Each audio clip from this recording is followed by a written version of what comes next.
for May 17th. First order of business is citizen comments. Do we have any citizens wishing to render comment?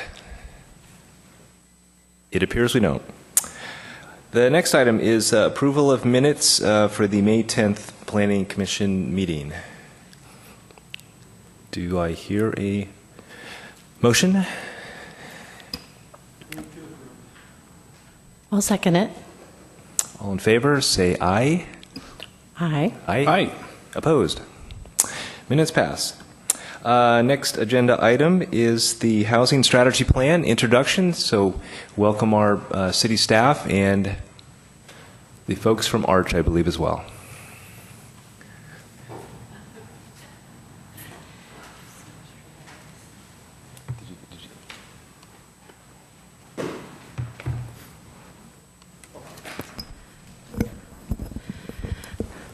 Good evening, Council. We have with us probably a couple of familiar faces to some of you and new faces to others. We have Arthur Sullivan and Mike Stanger with Arch here with us this evening. And they're going to be working very closely with us and with you on developing the housing strategy plan. So we are here tonight. We want to hear your ideas and questions about the housing strategy plan, particularly in light of Council direction given at their April 25th Council meeting, and I hope you've had the opportunity to review that meeting online. So the housing strategy plan, it's an implementation measure of the housing element of the comprehensive plan, which you worked on developing or updating the housing element last year. And then in January of this year, Council assigned developing the housing strategy plan to the Commission as part of your work programme.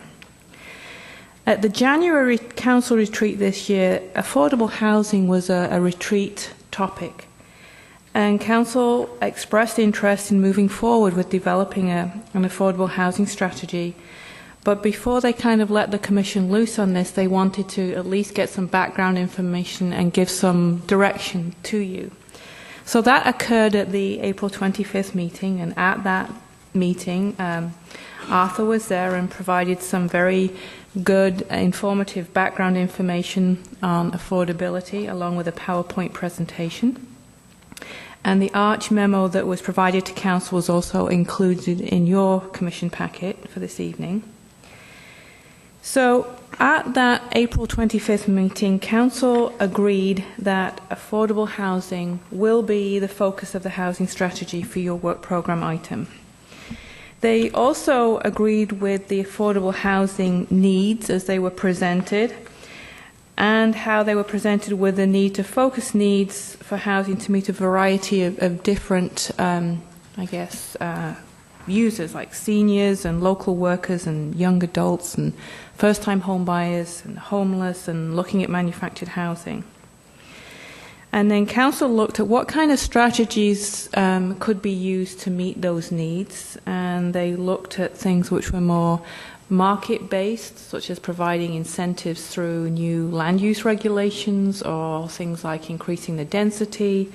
And then they were looking at the last strategy, which is more direct assistance, providing funding. In your packet, there is some information in there about what Council direction was at that meeting. And again, they wanted you to focus on affordable housing. I think there was probably a preference for focusing on regulations and incentives over direct support strategies. And they didn't want big changes in single-family neighborhoods. And they also outlined a number of specific strategies that they were interested in and which may be worth exploring. So you can see this is a very meaty topic, and again, it's sort of good that you sort of have this framework and have some understanding about the need. So that being said, I just wanted to kind of sort of introduce about why we're here tonight and what you'll be doing moving forward. And then what I'm going to do is I'm going to ask Laurie to give you some information about Arch, and then I'm going to open it up to you, as we have our experts here we will be working with, about the housing strategy, and hear your ideas and questions. Does that sound like a plan? Okay. Sounds great. Okay, as Debbie has described very well, this year's housing strategy plan is to focus on affordable housing issues, primarily those related to market approaches that increase diversity and capacity and incentives that create affordability, again, through the market. So the background information and the descriptions of households that need housing were developed by Arch, who also helps staff, many of you will remember, with developing, along with the Planning Commission, the Comprehensive Plan housing element. So Arch is, there was some question, what exactly is Arch's role? So Arch is, and I included a link to their website, but Arch is a partnership of the county and many East King County cities that have joined together to assist with preserving and increasing the supply of housing for low and moderate income households in the regions. So Arch assists all of its member governments in developing housing policies, strategies, programs, etc. It coordinates the city's financial support to groups creating affordable housing, and it assists people looking for affordable rental and ownership housing. So there are many other Arch jurisdictions that are working on housing strategy plans this year, and Arch's involvement with them, along with us, gives us a unique opportunity to hear about ideas from other places with similar issues. Again, the goal for this evening is to discuss the Council's framework for the project and let you all offer strategy ideas that could be added to the list for consideration.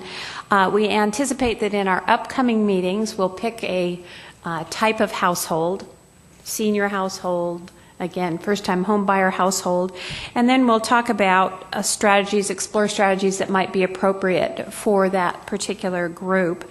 So we'll use the list that Council provided. We'll use any ideas that you bring forward this evening. And then, of course, since you're just being introduced to the topic, we'll use Arch's expertise to explore other strategies that we haven't thought of yet. So with that, I think what we'll probably do is just open it up to general discussion, reaction to the council meeting and the council's ideas. If you have questions, either maybe we can answer some tonight, or we can make a list of preliminary questions that you have. And what we'll do then is flesh out an agenda for the next few meetings and start delving into potential strategies. Okay, Dennis, go ahead. I did get a chance to look at most of the video. It was very interesting, and I appreciated the way you summarized their comments. But I also found that there were a lot of nuanced comments, and that different members had little different emphases. So I don't know whether this summary is sort of approved as their summary of the things to look at, or whether we still have the ability to deal with some of the nuances during their discussion. I absolutely think you have the opportunity to deal with the nuances. Some of these ideas were brought up by just one council member. Yeah. It wasn't like there was a vote taken or anything like that. It was more, here's a laundry list of things that you might consider, and some were supported by more than one council member. What we'll do is compile the list, and for sure we want to look at certainly the individual strategies that were mentioned, but we'd also look at the strategies that you might mention along with strategies that no one has mentioned because we didn't know about them. So. Yeah, I didn't finish watching the whole thing. I just cut off when that segment was over. That's why I didn't know whether they had sort of approved the summary, but the nuances I found very interesting, and I'd like us to keep that in mind as we walk through this, because there's a lot of it. Thank you.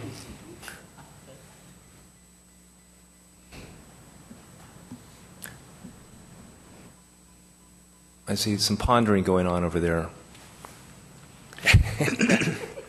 This may be more for our city staff, but I'm interested in understanding, maybe at a high level, what our current regulatory approach is to affordable housing, and what are we going to be starting from? Mm-hmm.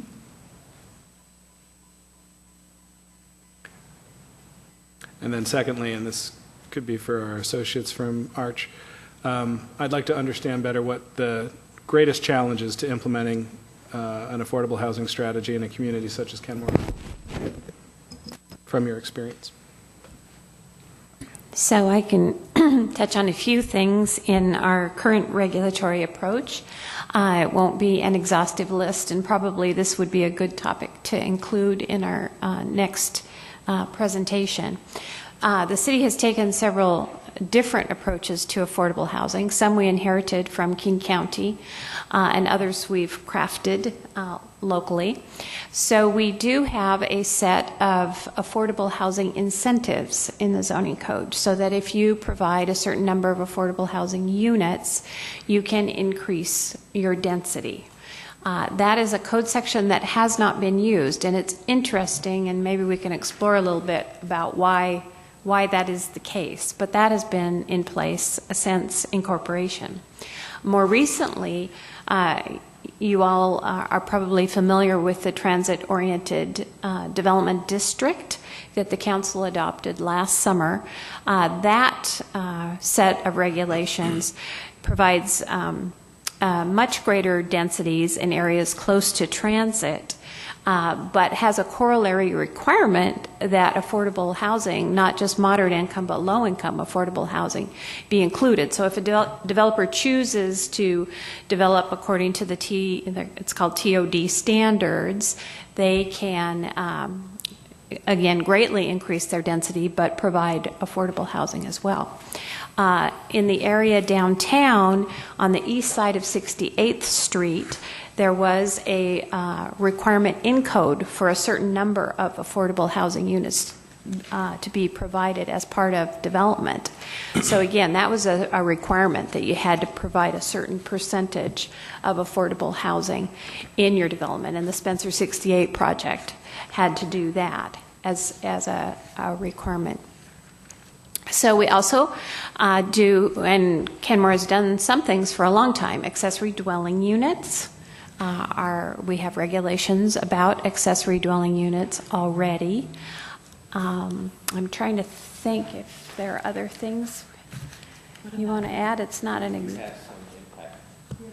Yeah, we have impact fees, waivers for affordable housing. We have the multifamily tax exemption, which has an affordable housing component. Am I missing something, Arthur? Right. So, and I think one of the things, and as further clarification, I think Lori gave a nice summary of what Arch is, but I'll give you a simpler summary. Hey. We're your housing staff. Okay? That's what we're here for. We're just like your other staff in the city. We just happen to some nights be your staff and other nights other people's staff. So our role here is to do the same type of work that you normally expect your staff to do. Okay, so questions, background, this is all we ever do though. So we have more background on the issue of housing, but we're your staff. So that will be our role. I think one thing to keep in mind when we work with cities is that you have various tools that Lori just mentioned, but sometimes it's a matter of revisiting some of those. It may be with accessory dwelling units, it might be the code is fine, but maybe you charge, I'm going to exaggerate, and this isn't your case, $10,000 to get a permit. Well, if you charge $10,000 to get a permit, people probably aren't going to bother to get a permit. So for some of the strategies, it's not just what your regulations say, but it's how you implement them as well. So part of what we may want to look at as we go forward here on some of these is it worth revisiting some of the things we have on the books to either fine-tune them or revise them or find ways to implement them, or as the council said, what Lori described is you currently have this program in your parts of your town center for additional heights where you do affordability for the additional density or FAR. So they made the comment, well, are there other parts of the city we could use that tool? So that's another kind of angle to look at, is not just that you have a tool, but where you use the tool. And so that can be another way to further certain strategies. I had a couple of questions sort of building on what Mike was asking. One is I'm sort of curious about what kind of, if any, sort of legal requirements there are for the city for affordable housing, Growth Management Act. I'm just curious to know how that sort of plays into our discussions here. Okay. And then another one, again, sort of building on what Mike asked, I'm sort of curious, and don't necessarily expect an answer right now, but how you would characterize the city's, all these various current programs, how effective they are in creating or developing affordable housing. Maybe in comparison to our neighbors, I know it's maybe apples to oranges in some respects, but I guess I'm curious to know how effective the current policies are, where they're doing well, where they're maybe falling short, so we can examine them through that framework. So. Okay, so on the legal side, and there might be more follow-up, but on a general level, you have the Growth Management Act, and under the Growth Management Act, it doesn't say a lot about housing. It's one paragraph, and that one paragraph states that all cities shall do a housing needs assessment. And so one thing that was done a little bit differently in East King County is we did a shared needs analysis for all the members of ARCH, so that all the data, you have it for your city, but you can look at that same data for every other city, and then you can also look at how the sub-region of East King County as a whole looks. And there's other information in there, but so that is part of your housing element, and that's something you need to do. Then the other statement in the Growth Management Act is to develop a range of policies and strategies that address the needs identified in your housing needs analysis. So that leaves a pretty open-ended situation. So the next step is then each county develop, and I shouldn't say county, in each county, the jurisdictions in that county, cities in the county, get together and they create countywide planning policies.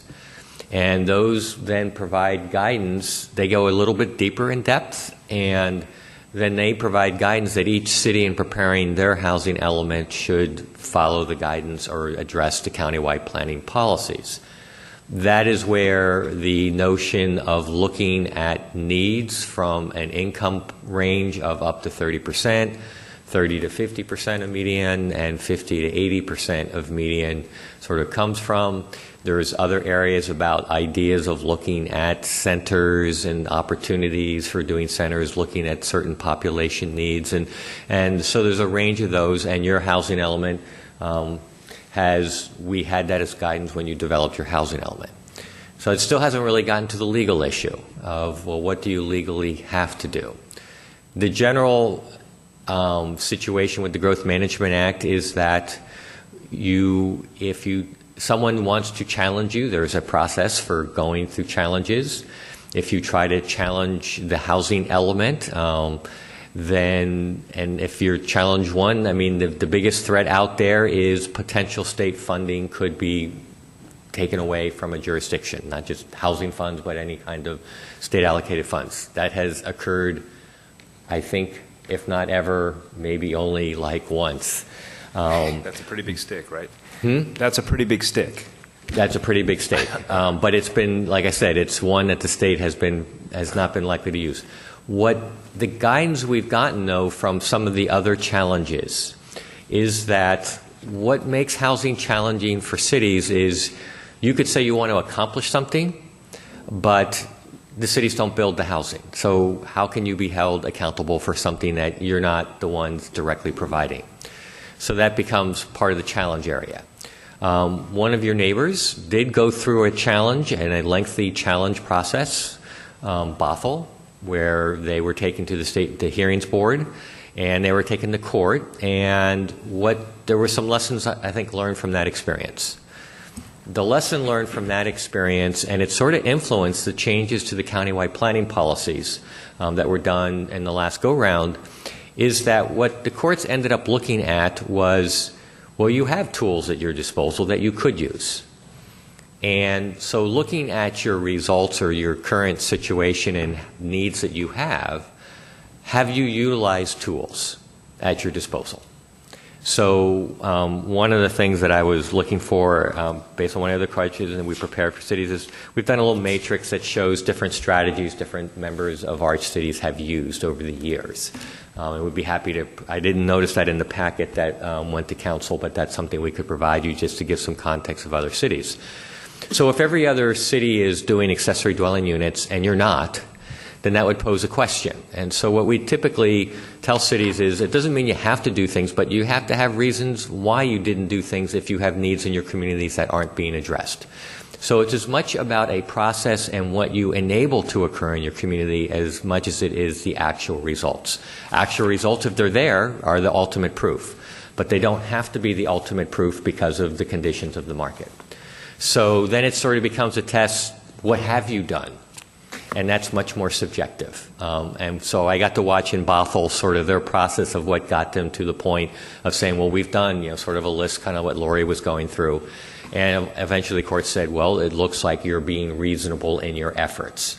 So that's sort of a fuzzy answer, but that's the best examples I can give you. So what we generally tell cities is look at where your gaps and needs are. And if you have strategies that are potentially available to you, if they don't feel like a fit, then go through a process of justifying why they're not a fit for your community so that you can document why not. And then what I was sort of saying, how we've changed the countywide planning policies, what that sort of implies is, as important as anything, is the process you use. Do you sort of follow the process of doing a needs assessment, reacting to your needs assessment, and then assessing how your reaction does? And if it isn't fully achieving needs, then reassessing what you're doing. So that sort of creates a cyclical process, which is now actually explicitly stated in the countywide planning policies.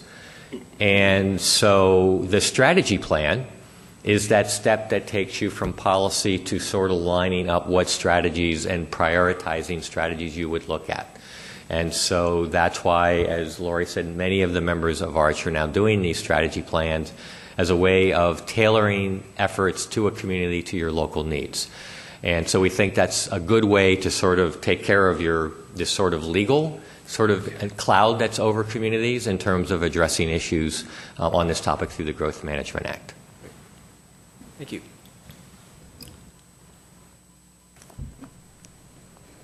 I turn the gavel over to our esteemed chair.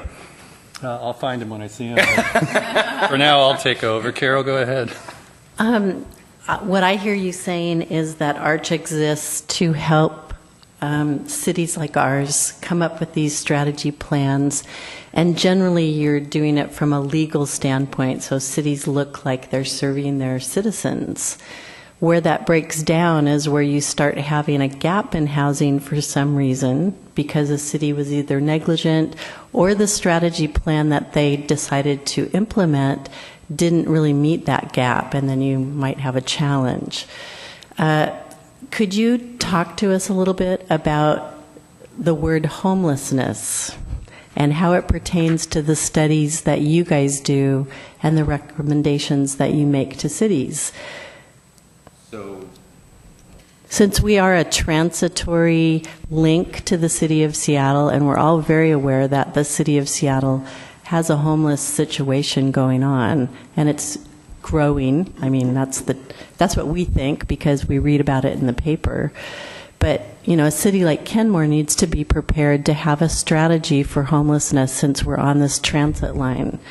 Is that something that you guys look at? So, you keep saying you, and we're not you, we're we. We, okay, I'll drop the you and say we. What do we know about that? Right. So what part of the housing needs analysis and needs assessment, and that's, where do you have that housed within your, because it might be something you want to look at in between the reports. I think it's an appendix in the comp plan, so we can provide a link to that. Right, the link to that. Okay. There is information on homelessness because that's an area of need that relates to housing. And yes, Seattle has an issue, but one of the things that data shows you, and maybe Mike can sort of speak to it, is we have data about the local school districts and the local one-night count, which goes out on local streets, and it does not do Kenmore, but it does do I think an area of Woodinville and Bellevue, and it does about 6 different neighborhoods around East King County. It's not every city. And there are homeless there now. So the homeless, what part of the report says is that's the need that's out there. And it's not just a regional need, it's also some of it is very local. Okay. So that is in the needs analysis. You will see that. So that is an area of, yes, are there things that the city can do to support? And now you're correct in that I said, what we're doing is helping cities meet the technical requirements of GMA. You asked earlier, what are the biggest challenges to addressing housing needs in a community?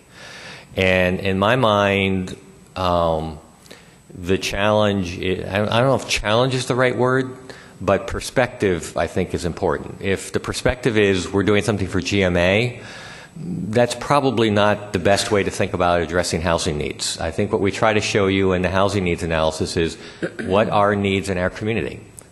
Where there are issues going on in our community that create housing challenges, and this is one reason why you saw the categories that we provided to the council, is young families or workers who don't make much, or seniors on fixed income. The mayor, I was at another meeting today with the mayor, and he's very, very concerned about that issue.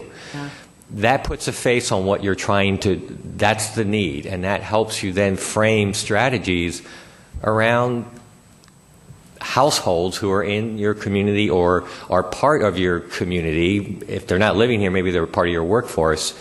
And therefore, if that need is seen as that's part of our community, we want to address it, you're likely to come up with strategies that make sense and that you'll want to support because they make sense to your community.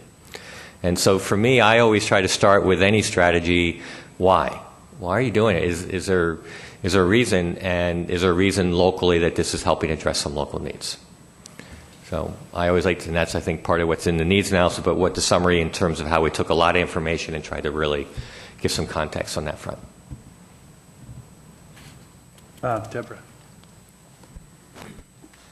I've got a couple of questions, and they do relate back to the population. So I read through the materials, and it looked like there was kind of a focus on the seniors and the young adults. And maybe I missed it, and it was another documentation, but was there an analysis of the rest of the population to see whether those groups actually differed from young families, from single, not young adults, from, did those really leap out, or?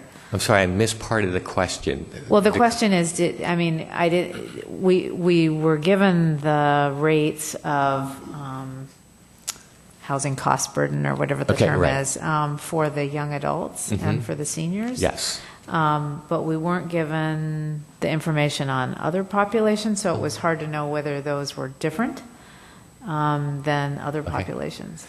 So go ahead, Mike. Yeah, we did make those comparisons. I guess we didn't make it clear that when we were addressing those needs, we were saying that those stood out as being more pronounced needs than the rest of the community overall. Okay. And then the second, that's helpful. The second question is sort of related. I mean, the third group was the workers. And those individuals, unless I misunderstood it and I was kind of listening to the video, those are people who work here but don't necessarily live here, so I wasn't sure the relationship there I wasn't sure what we were trying to address with that group. So on that one, what we're just pointing out is that the primary driver for demand for housing is your workforce. And so what we're saying is, here is the profile of your workforce in your community. Now, granted, not everyone lives in the same community they work, and that's understandable. In fact, the reason we have ARCH is because a citizens task force in Bellevue in 1992 said city boundaries and housing market boundaries don't correspond. Right. And so in the housing needs analysis, we sort of look at not only each city's income profile and how many workers they have relative to housing, but we look at it when we had everybody together in the East King County area. But what we were trying to show to the council is that here is the income of your workforce, and do they have choices to live, how well is it, if they want to live in the community, is it that easy to do? And then what that then transpires to is, if they don't, does that get to a point where that can impact the ability of your local businesses to recruit and retain employees?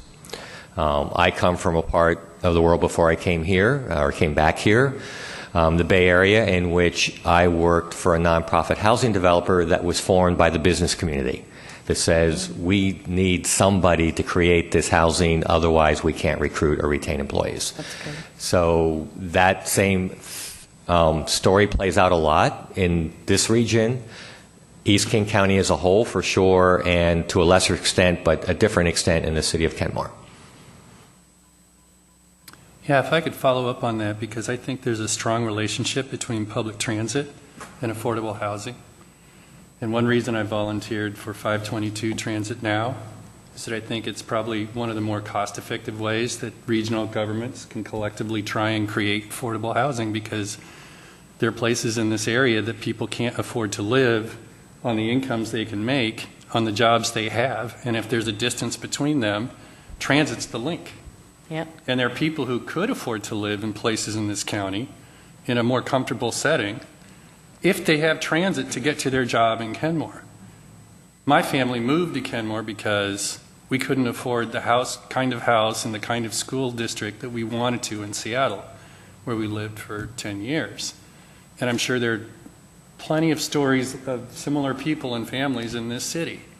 So our real link to our jobs in downtown Seattle is public transit. And I'm sure that's, again, true for many, if not most people in Kenmore. And I think if we can invest in transit, we can go a very long way to helping relieve affordable housing problems, because people could live in a place that's more affordable without the government having to mortgage so much of its resources that they have to pay for other essential things like education and transit and medical services and nutrition issues and public safety and those kind of things. So I try to see it in the big picture, but I think there's a very strong link. Does Arch have a similar perspective? I think we see that there's value in that, but I think there's other perspectives as well. For example, yes, transit helps, but at the same time, if you look at the data we provide, we also show countywide, and there's housing issues and affordability issues everywhere throughout the county. It's not just limited to East King County. So if everyone sort of relies on transit, the question is transit to where? That there is a countywide issue as well, and shortages, especially at 50% of median and lower. So that's one part of the answer is that there is an overall affordability issue, and are we all doing parts to try to address it? The other is that, so that's one angle. The transit important part. The other is that because of the overall need, there are a range of strategies. And for example, what the council adopted and you worked on, which is the incentive program for town center, that's an opportunity to create a diversity of housing supply and a diversity of affordability. And because of the overall needs, that's a way of trying to work with the private market to encourage a range of housing solutions. So I think the point is that while transit can be part of an answer, to think it's the sole answer, people do like to have stability. Even with transit, there are people taking transit to Snohomish County from Seattle, but it takes an hour and a half every day. So the length of the commute is also an impact. So that's not to say transit doesn't help, but there are opportunities to create more diversity. What's being built across the street helps create more diversity of housing supply in your community. And so that's part of an answer. So they're all parts of an answer, because when you look at the overall data and needs, it is so great that we can't rely to pay our way out of it. That's why the direction from your council is to look for a range of approaches, especially ones that are working with the market, be it through diversity or be it through direct incentives that we have at our disposal. Yeah, and I agree, Arthur, and I think there should be a range of proposals, and it's a mix of solutions, and density is a great proposition, and diverse housing choice is a great proposition. But I'm looking at the materials, and I didn't see anything about transit. And I think it could play as strong a role as any of these things in getting affordable housing accessible to people throughout this region. When I think about the bang for the buck that Arch or any other builder could make with respect to affordable housing, I think if Arch or other nonprofits or other private sector builders put housing in places that were affordable, because land values are really driving this issue. You know, you can't build a single-family residence in South Lake Union right now. It's just not cost effective. That's why they're building condos, and there's office buildings, and there's very dense multifamily housing. But if you could build it in southeast King County, where it's way more affordable, or far-reaching East King County or Northeast King County, and there was a reliable transit network to get those people to the job centers, it seems to me we could get a lot more bang for the public buck on the kind of affordable housing we could create incentives for, and private sector, and directly subsidize.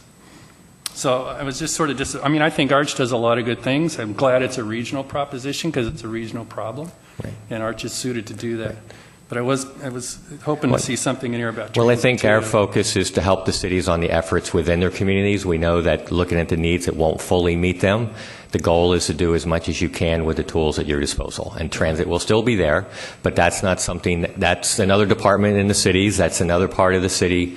Our job is to focus on your efforts that you do in your area. Okay. Go ahead, Carol.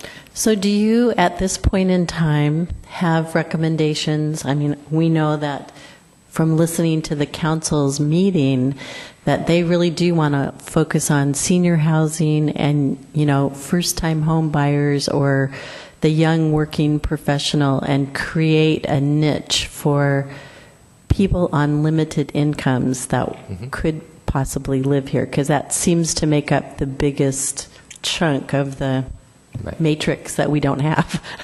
But, you know, we picked up on that idea. It would be helpful, I think, to have some kind of a diagram that shows us, you know, what is the biggest priority. I know from the demographics that are driving the economy, the baby boomers have driven the economy from the time they showed up on the blip. And, you know, there's a person turning 60 every second of the day. That is mind-boggling.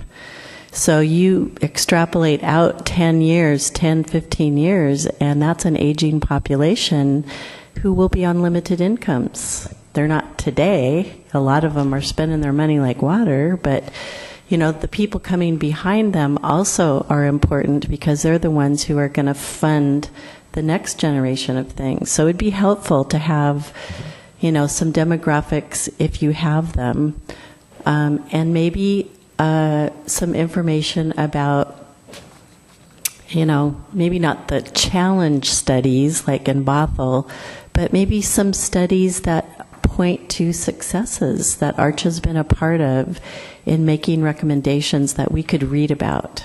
You know, even if it's just on your website somewhere, or the City of Bellevue's website.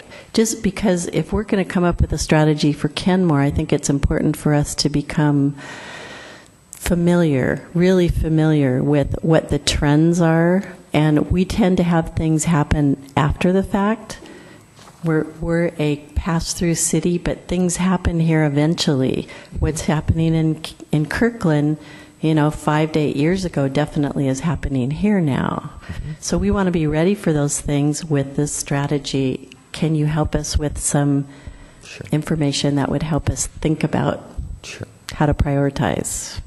We will be more than happy to try to help you think through that.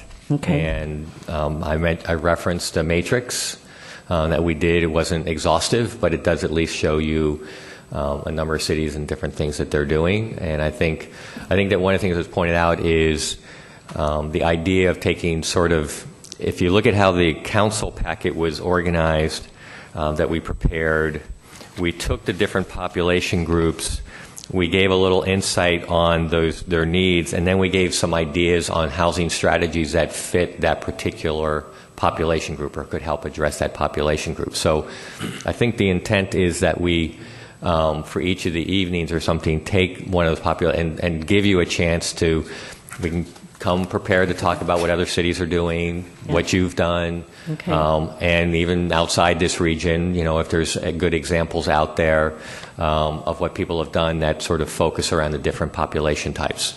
What you're going to notice is there'll be one or two strategies or more that we might start with one population group and then it pops up again. Yeah. with another population group. But we can definitely do that, and happy to do that. But I think as much as anything, we like to hear, just like when we listen to the council, it's as much getting a feel for, we don't want to just walk in and say, here's how to do it. This is as much us hearing from you.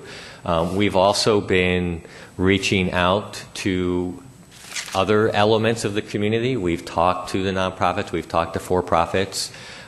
We have the data. We've asked them about different strategies and which ones they think work and not.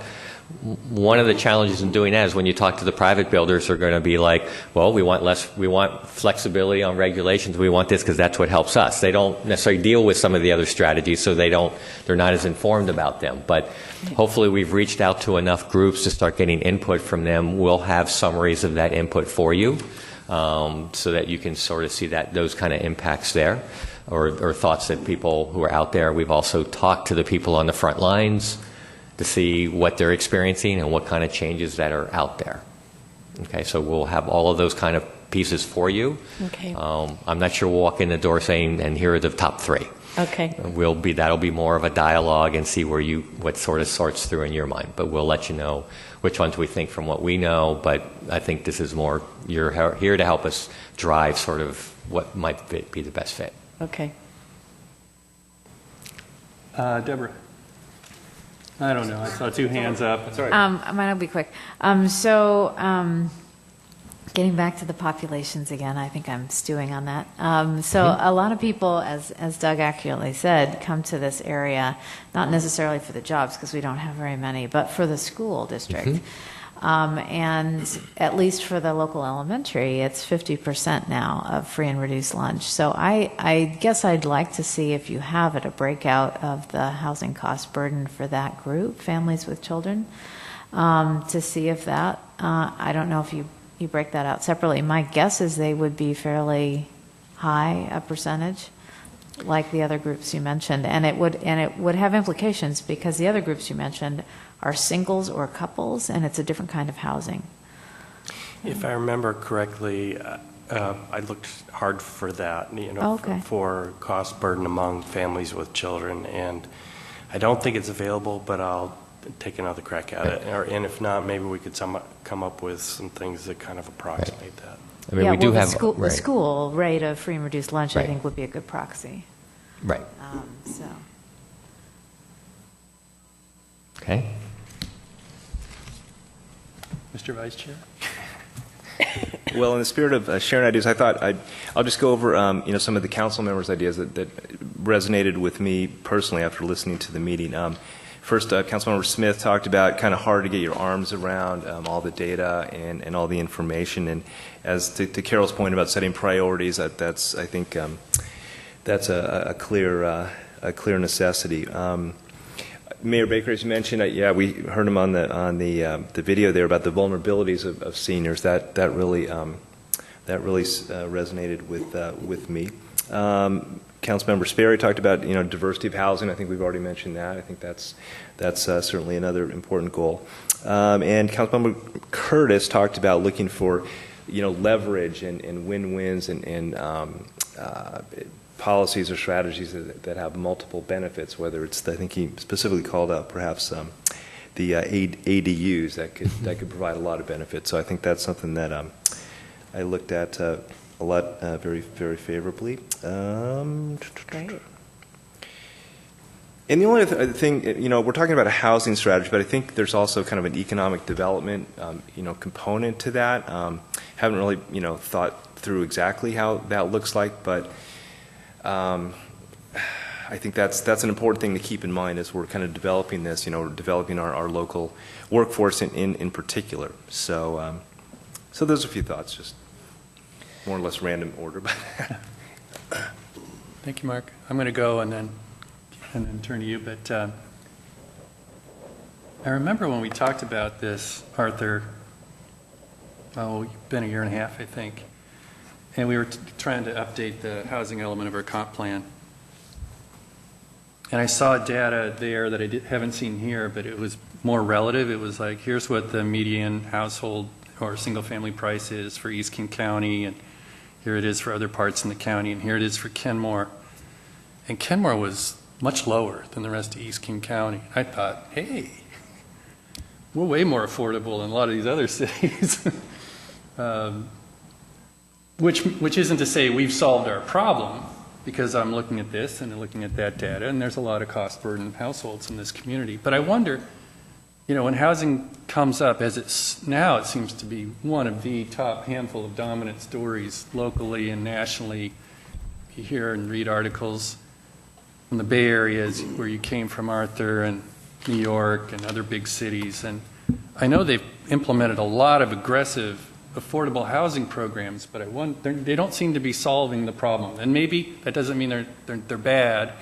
Maybe it's like you're always playing catch up, because it's an unsolvable, but it's a problem we can at least work toward. And I read this and I thought, can we get a better sense of the relative size of Kenmore's problem? When I think about, it's easy to look at this and go, we got a problem. We got people who are cost burdened and some severely cost burdened, and we got to do something about it. And I agree, but we've got to do in Kenmore something about a lot of things. We got to do something about the bridge over there that's failing, and we got to do something about traffic, and we got to do something about public safety, and we got to do something about sidewalks, and we've got a parks plan, and that's maybe one of our big recreational economic leverage points for our future and our identity. So, I want to fit it into the big picture, because realistically that's what the council has to do, and that's, I think, how most people think. So are we a lot worse than other cities in the county, or other cities in our sub-district, which I guess would be East King County? Are we better? That's what I'm getting at. So I don't know if this is the right kind of image to create, but it's an image that came to my mind as you were just speaking in your earlier comment.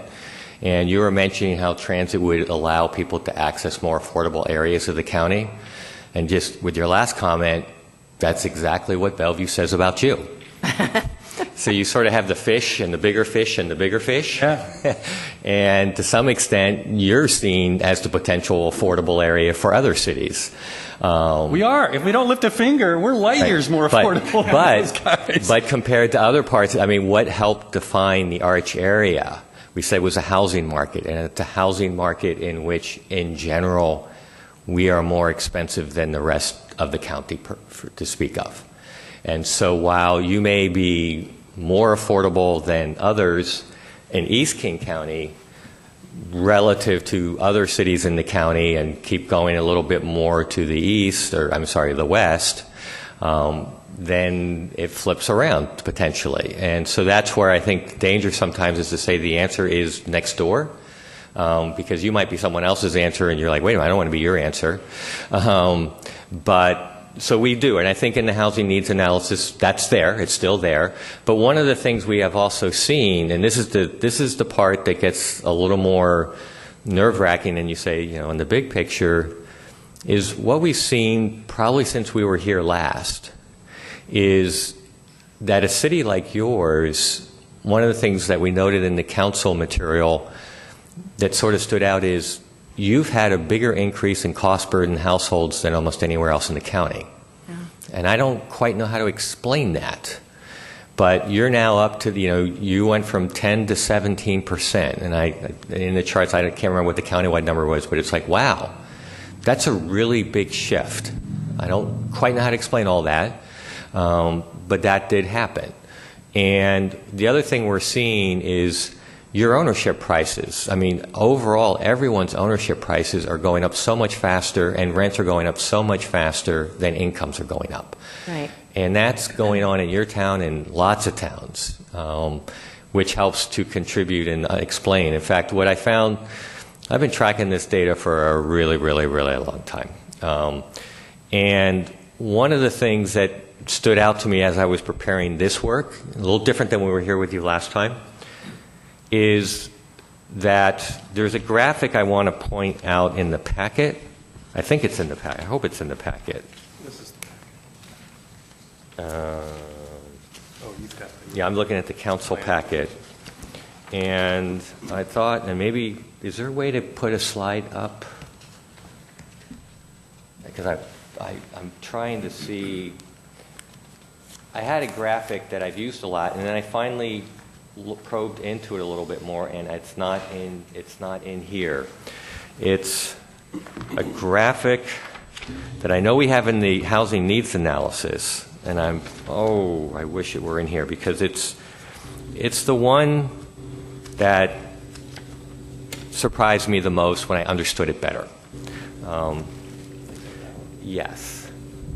And where was that an attachment to? This is in the commission packet. So in the commission packet. So in the commission packet, attachment 2. Oh yeah, there it is. So in your packet, attachment 2, there's a graphic, and I don't have the slide for it, but I'm going to see if you can find this graphic, and I'm going to try. Yes. So it's attachment 2, and it's got, and I can't, unfortunately, I don't have it to put up as a slide. But it's one that has, like, you think you might have it from? Oh, you had the packet? Can you put the packet up? Okay, that would be great. I think you saw it. He's looking at a dark screen. It's page 13. Top of page 13. Yeah. All right. Affordable and actual average Right, rents. there we go. Here's the graphic. Good job. So, But there's a pointer there as well. do up there, you mean? Or just, like, can't I just do this? You can do that too, whichever way is easiest. Okay, so this graphic is showing you where rents are measured a couple of different ways.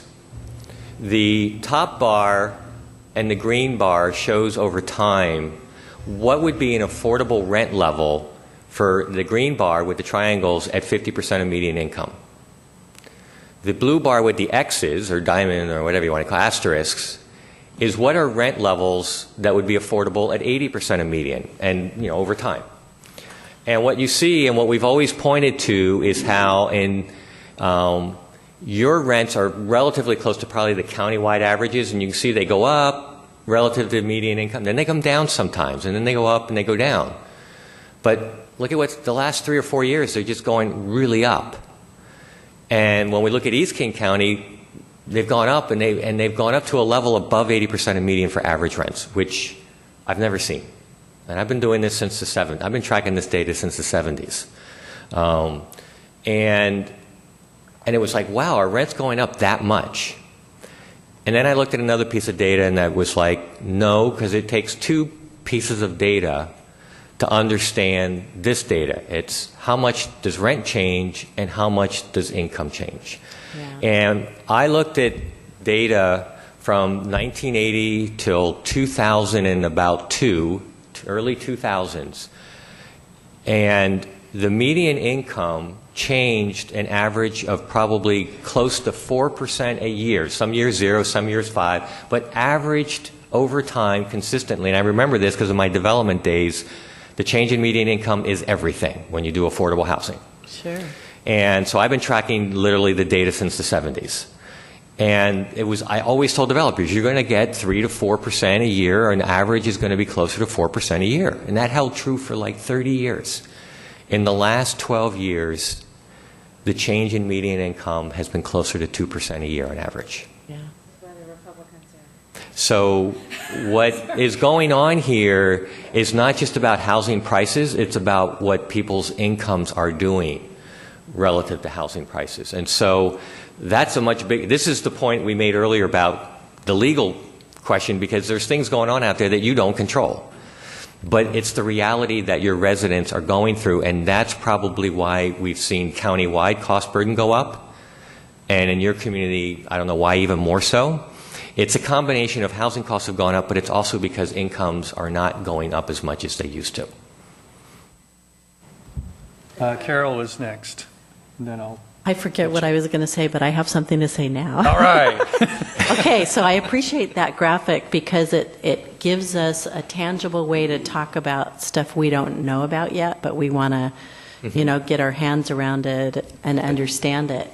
So, like, if we're trying to develop an affordable housing strategy to solve our main, groups that we represent here in our city, we do have to take that information into account because that is the reality of our Right. current economic, and probably in the near future, our economic pattern is going to continue. We don't know if that's going to change or not. But it does give us some creativity, could give us some creativity with our city, maybe doing things a little bit different than basing our housing strategy on this idea that things are going to keep clicking along at 3 or 4%. So I appreciate knowing that. In your opinion, how do we, I mean, because, you know, my statistics are based on the people I know, right? And the people I know who used to work in downtown Seattle and live down there, they don't live down there anymore because their incomes are flat, but their cost of rent, they could never own anyway, but their cost of rent was exorbitant, so they moved out of the city. They still work downtown, but they live in Everett, or they live in North Linwood, or they live in Linwood, but they don't live downtown. So knowing that that's probably not going to change, especially if you look at New York City, San Francisco, places where the city core becomes too expensive to live in unless you do have that growing income. What are some of the strategies that make sense, knowing that that's not going to change? So this goes back to one of the, your comment brings me back to some of the comments by your council, which is another graphic that was alluded to, and we're going to get to this. I think I can find this one. Is this graphic, which sort of talks about, and Lori mentioned them, that there's 3 basic ranges of strategies for you to think about. One is to diversify your housing supply and let the market come up with the answers. And because the comment I would also make is the vast majority of our housing is produced by the private market. But the cities tell the private market what they can build or not build. They allow, they enable. And so what do you enable to let be done? You know, ADUs is one example. The second is when you take the market and you tell the market, we're going to let you do something, but you're going to give us something explicitly for doing it. We're going to give you something in exchange for you giving it for us something explicitly that gets to some affordability, i.e. the town center, i.e. fee waivers, MFTE, multifamily tax exemption, those types of programs. And then the third is when we have to use monetary assistance and more direct, donate land or give money and things along those lines. And what I've thought and believed ever since I've been in this field is we have to do everything we can to have the first 2 boxes take care of the biggest percentage of the needs of our community is absolutely possible. And therefore, the resource part takes care of the hardest part. And the better a job we do with the first 2, the better we'll do overall, and the more the less we need to rely on the third box, because there's going to be so many needs out there, the third box is never going to be big enough anyway. So along those lines, the other thing I point out, like I said, I've been doing this for a really long time. Does anybody know what the average size of a single-family house was in 1950? Teeny. Right, give me a number. 1,000 square feet. Under. Under Yeah. 1,000, yeah. Okay? 1950. Under 1,000 square feet. It wasn't until the early 60s that we kind of got over 1,000. Is it close? Hmm? Is it close? You're good. That's good, though. It's very good. 1,000? I'm within Yeah, you're 100 good. square You're good. feet there, Arthur. Right. 750 Yeah. to Give me a little. 950. Yeah, you're good. All right. I like it.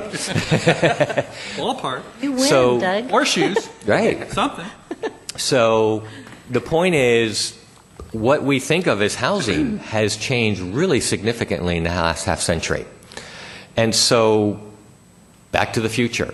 To some extent, are some of the answers more simple housing so that people can afford it?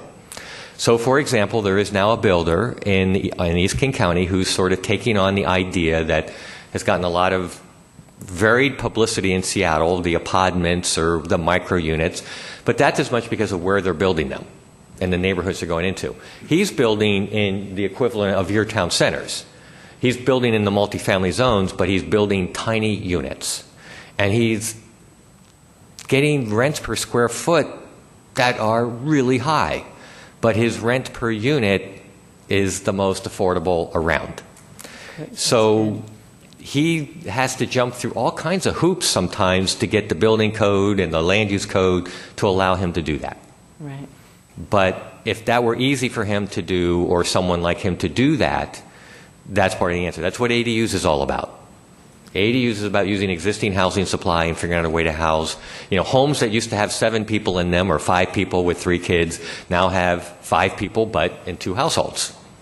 Okay? So part of it is about the market loves to build to all income levels if they can do it, because it's about risk for them. So part of this is about, at some point, this society may have to get back to some of the, what are our values about what we really can afford, and when that happens, do we allow it? Is that okay? So I think that's what your counsel was saying, is to what extent can we allow market forces to sort of have some of these creative ideas? And the best example is what this person is doing now in Kirkland and Redmond. He's found a way. He's built 3 already. He's working on his 4th or maybe his 5th, and he can't build them fast enough right now. Sure. Well, I have a son who's married with 4 kids that are under the age of 6. And he bought a house out in Monroe, 2,500 square feet. His business that he worked for was planning to move out there. Okay, so that's why he bought his house out there. But they changed their mind and they're staying in Kirkland. But he also lost 3 years of market leverage, I guess, because he never bought anything in Kirkland, but because he bought out in Monroe, he had to trust the process. So for about 15 months, he didn't own anything. He just lived with us and he rented. And then he and his wife decided they were not going to go for a big, huge house because they wanted to be able to afford the home they lived in without sending her back to work right now. And they bought a 960 square foot home. She's an interior designer, and her whole view is you can do really creative things with small amounts of space. And I really admire that age group because they are cleaning out. I mean, they had bought a lot of stuff, but it got me thinking about my own lifestyle and how we don't really need everything we have collected, and dealing with elderly parents and all the stuff they collected in their lifetime. I'm not going to be doing that, and I don't think the trend will be that way. So I think, how do we get this guy's name to come into Kenmore so we can talk to him? Or how does a city put together an incentive package for market participants? And I'm thinking that that's not just builders, that's people who want to employ people too. I mean, why can't Amazon and, I'm trying to think of the South Lake Union hub, why can't they build satellite facilities out in Kenmore? Is there any way that our little city could attract employers to come and build something out here? In terms of for workforce or for? For workforce, and for the workforce to live and work somewhere and not necessarily commute into the city. I mean, are there discussions like that with anybody? I'm sure most communities are trying to get jobs. That's a constant, and I know in Bellevue, their conversation is around, can we get employers somehow engaged more in, that's something they want to look at, in trying to address housing issues. Is it in their self-interest to somehow be part of answers? And that's something I know they're thinking of looking at. So maybe in the HR departments or the employment conversations around the water cooler, we need to start a little revolution, right? I don't think the Planning Commission's going to do that, but it was a fun part of our conversation, right?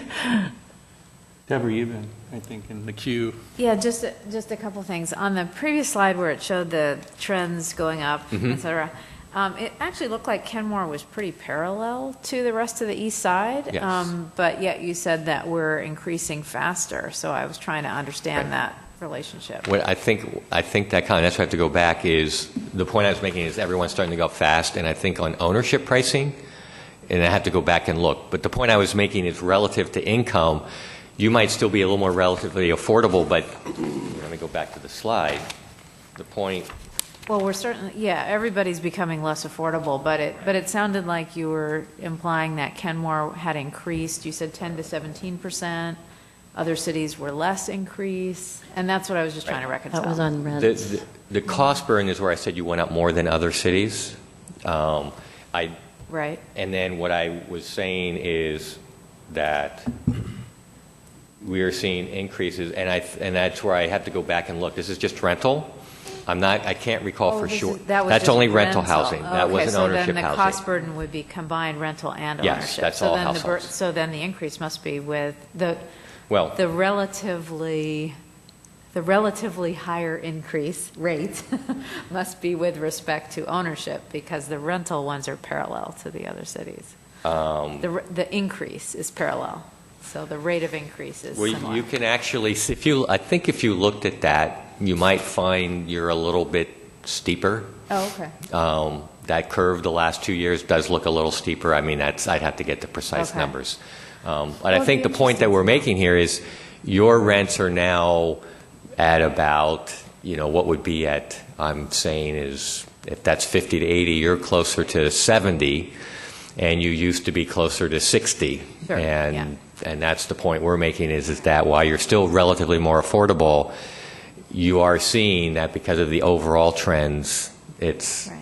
getting So- harder for more And households. my second question, unrelated to that, is similar to what Carol was bringing up and what you mentioned about the apartments. The apartments are in multifamily, correct? Is that- That's the point, right. Yeah, That's what- over and that's here- what we talked about in microhousing, I think, right? Right. But- Right. Yeah. We talked about and made code amendments to allow microhousing units. We Right. defined them as a term and talked about how big they could be, et cetera.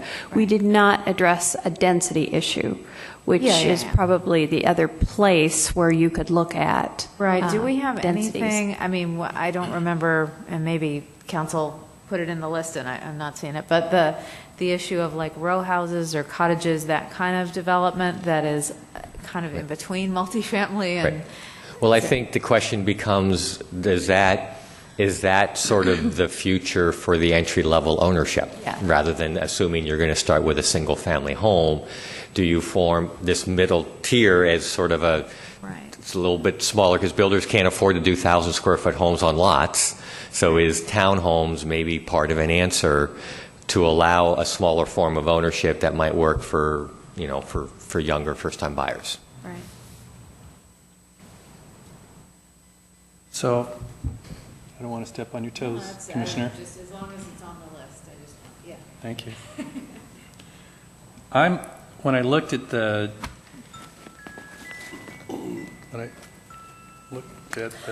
Sorry.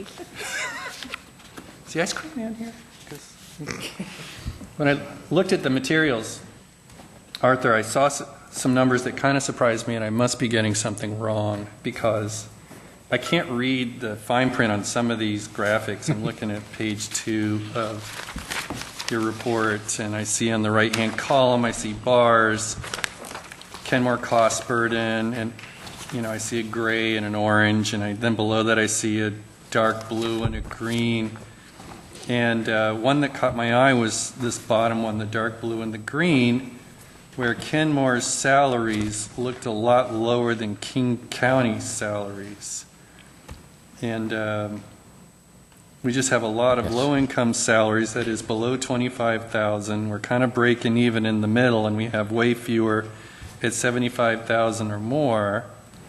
And I had thought that Kenmore had a higher household median income than the county. This is your jobs, not your households, residents. This is This the is what Kenmore job. jobs pay. Correct. Okay. To what households bring, Because Okay. most of our people work Outside of Kenmore. In fact, isn't it Well- some really low number live and work in Kenmore, like 3%, Lori, from the RBZ data that we received? Regional Business Zone data? Okay. Is Kenmore, is it less wealthy? And this matters because we are talking about affordability and what can Kenmore residents afford? And what should housing cost in Kenmore? less wealthy than most King County cities? In 'Cause I don't terms of think your so. I think job- I've seen right. our median household income at above Oh, yeah, your King County median, average. Mike will The look King that County up for you. median, I should say. Do you have the needs analysis? I do. You had that. I think if I recall that the median is higher, but that doesn't specifically address the fact that there are people in the other groups. You know what I'm saying? Right. But I want to get a sense Right. of this picture. Yes. Right. I want to know You- what I- percentage of the group is 80% or less of median King County income. I mean, I'm looking at this. Of the overall Material. population. Commissioner, did you hit- I mean, what type of percentage of Kenmore are we talking about putting all these resources toward? Right, you have the raw numbers, but no denominator. Right. So that So, would be, yeah. Michael? Mike? So the raw number is that, well, this is a couple years old, but Kenmore was at 81,000 median household income, and the county was 71,000. Right. Right. That sounds right. Right. But what we also have in there is a cross-section of how many households are in different, 0 to 30, 30 to 50, 50 to 80. Yeah. And we have that, this is all in, if you go find, in between meetings, or is in Exhibit F, we have that number, but it also shows you how it breaks out between Yeah, but different that, income you levels. just, like Deborah said, you're giving us raw numbers of households in Kenmore that fit those categories. Right. What percentage of all of Kenmore is that? So, What percent? why don't you All right, so below 30, the 30% of median, what we call very low income. Yeah. Kenmore, 11% of Kenmore households. It's very low income, and that's below 30% of county median income. From 30 to 50, it was 9%, Okay? and then from 50 to 80, 15%. Okay. You want me to keep going? So And that's- 20% are in low or very low, right? 20 and 35% overall. Right, Correct. Okay. right. So I think one of the questions we have to keep in mind is what amount of Kenmore resources should we shift toward the bottom 35%? I want to step back just a little Yeah. bit because we're not really talking about Kenmore resources if we follow the council's direction, which is to look for incentives and market-based solutions. Right. The direct, they were not particularly interested in the direct assistance model, and in fact, they reserved that for themselves and asked the Planning Commission not to discuss that because that's really a council issue. Okay. Yeah, I'd like to clarify that. They didn't dismiss the idea of direct assistance. I mean, they have been doing that. Right.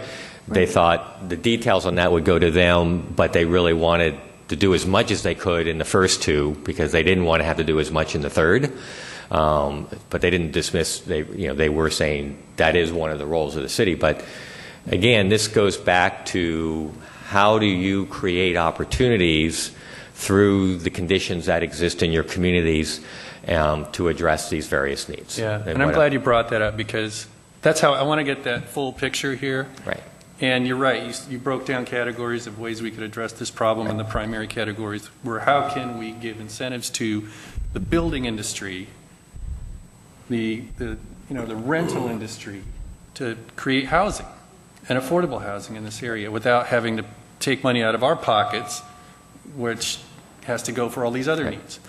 Right, but part of where, and I think why you don't, there's other resources out there, and the whole idea behind Arch was some city funds without that would be harder to attract the state, the county, and the federal funds that are out there, and that had historically landed in other parts of the county.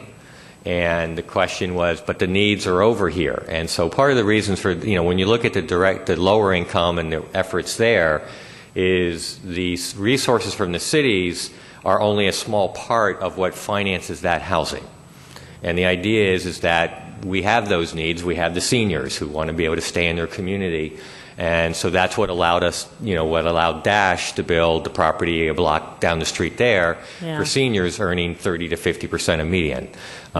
Is a little bit of money from the cities over here, created an opportunity to leverage many, many more dollars of state and federal funds. So that's part of, so when we talk about direct assistance, it's also about how do we use local resources smart Yeah. to get the best we can from all those sources that you're paying for at the federal and state level, but aren't coming back here. That's smart, and I got excited right there. I thought you would like that. I can't tell you how much something, the phrase "bang for our buck" will resonate with me. If we can get value out of this, and that's one reason I think, Right. transit might be a way to do it, or Right. incentives with microhousing, and we've already done a lot of that. Density, great. Transit-oriented development, great.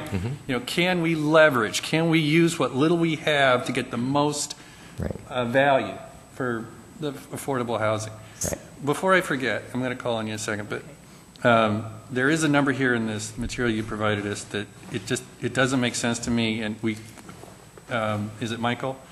Thank you for explaining the statistics I had asked about median income, but in this one page, attachment 1, bottom of page, can't tell, doesn't have a page number. It doesn't have a page number, that's fine. Attachment 1, it says King County median family income, $90,300, but you, I think, said $71,000.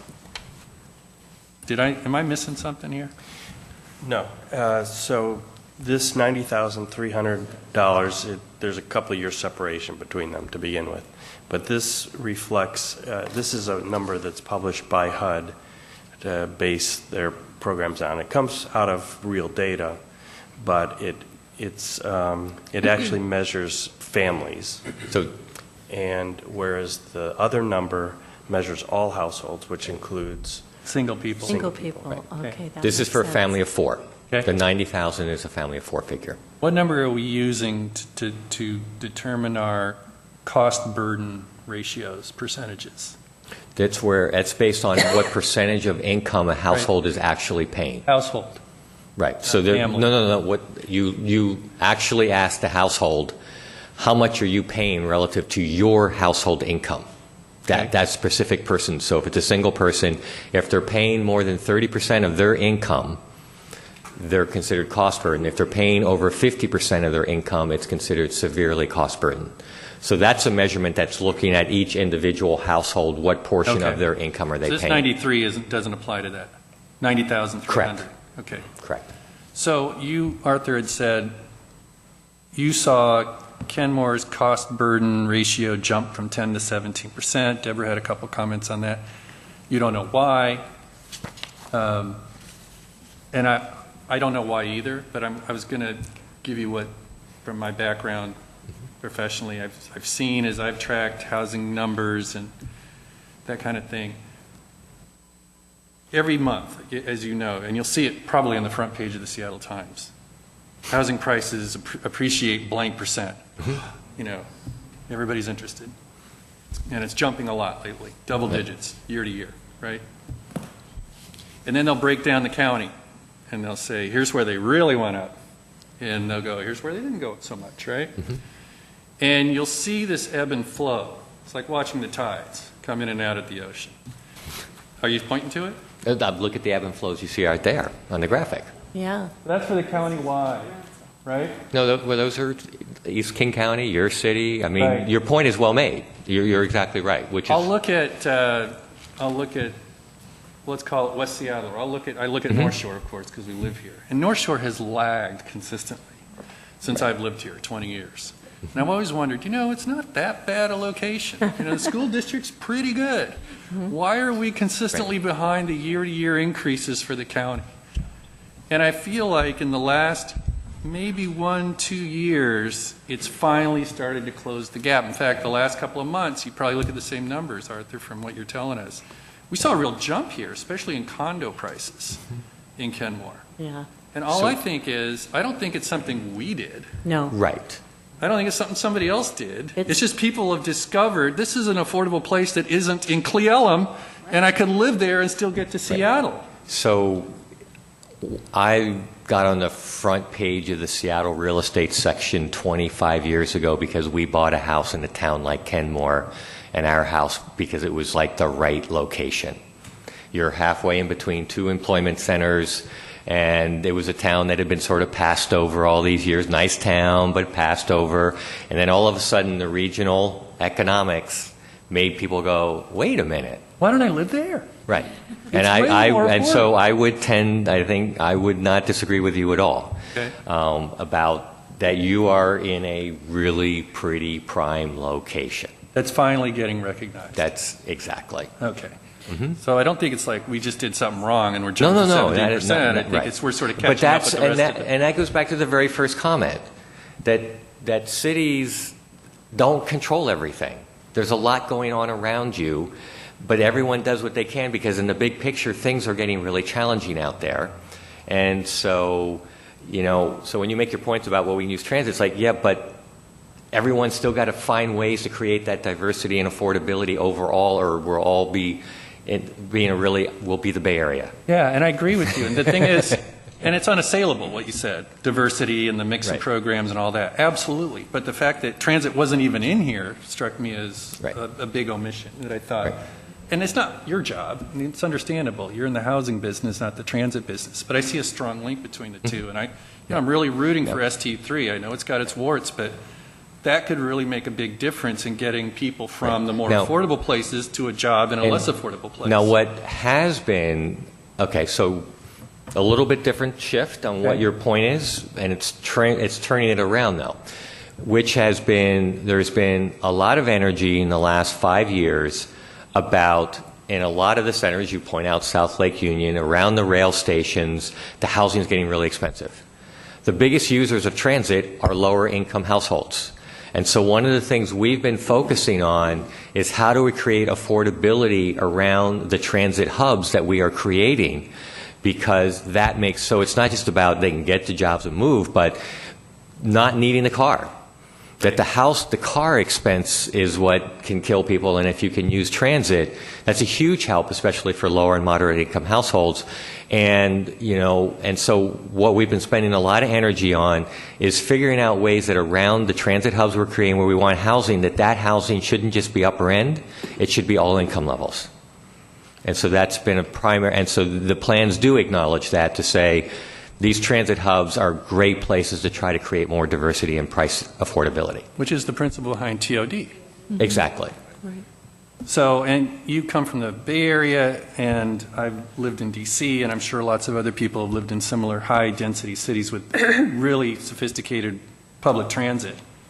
And especially when you're younger, it's silly, almost silly to have a car, which feeds your point, which corroborates your point. Right. And yeah, and that's another reason why I'm so bullish on trying to get a robust public transit system. Not like I could make a big difference, but what little we can do, it all matters, and that's why I think it's part of this debate. Yep. And then finally I wanted to ask something I've wondered for a long time.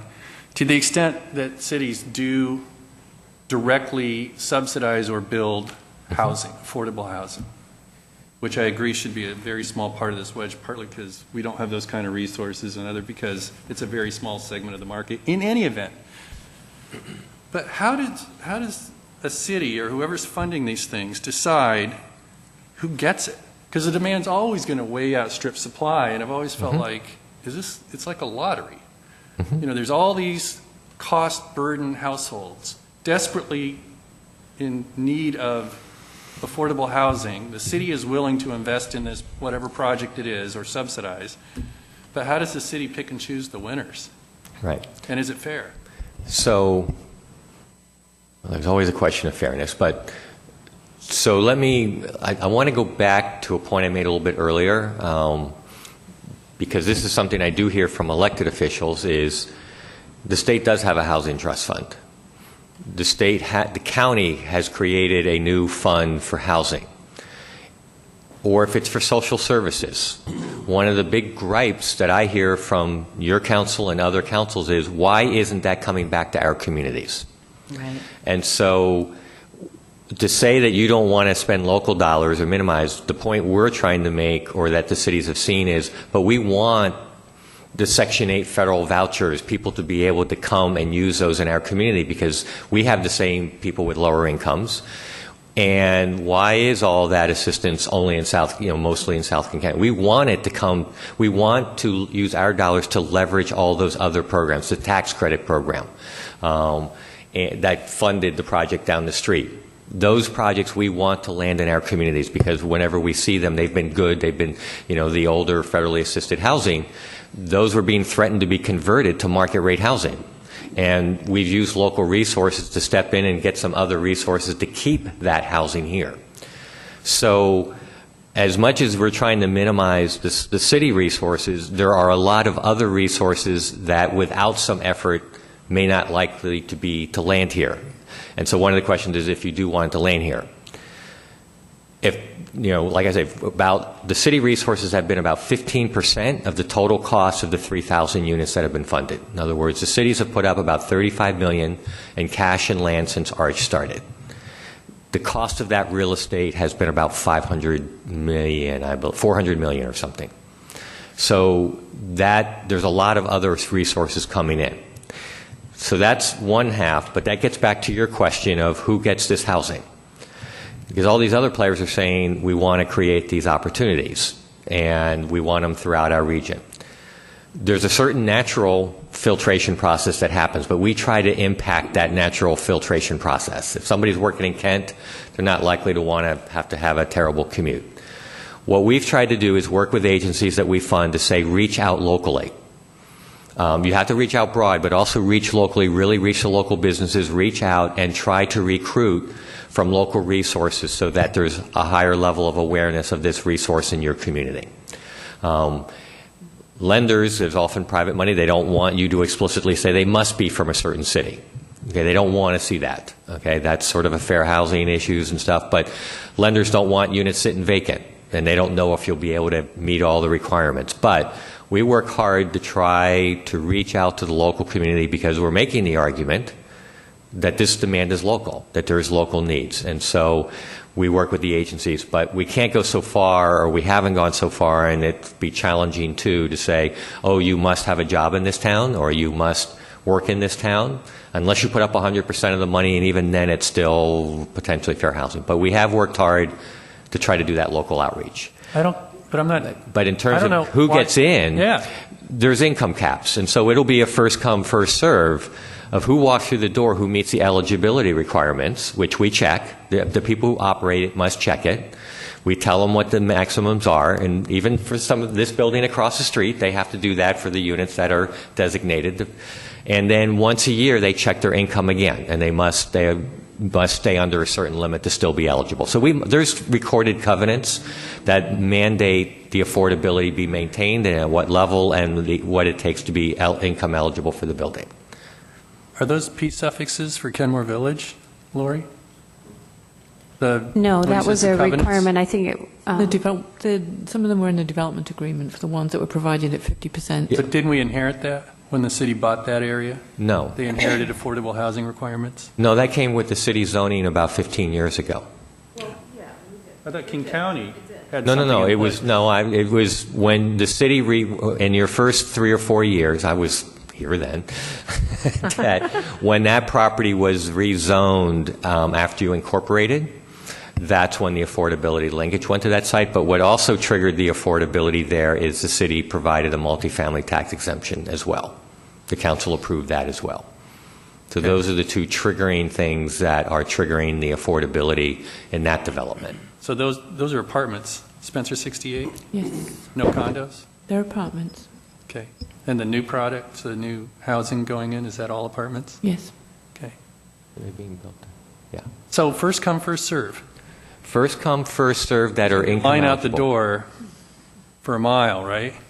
If Some of the new property, housing, the day new housing comes on the line, if it's first come, first serve. well, it's not what they do is the company that, again, different property. This property has two different affordability levels. One level is not really that different from market. It's below market for the building, but it's not that far below market for the city. And for those, there'll be people who come through the normal marketing. But for buildings like the one down the street, that agency will start marketing months before it's completed. And they will take names. And so no, people don't line up overnight. They'll start taking names. And that's why we try to do local marketing first whenever we can, so that the first people coming in the door are learning about it locally. And then they come in and they take the applications, and a couple months before it opens, they start going through them and doing all the income verifications that are required for the funding sources that they received.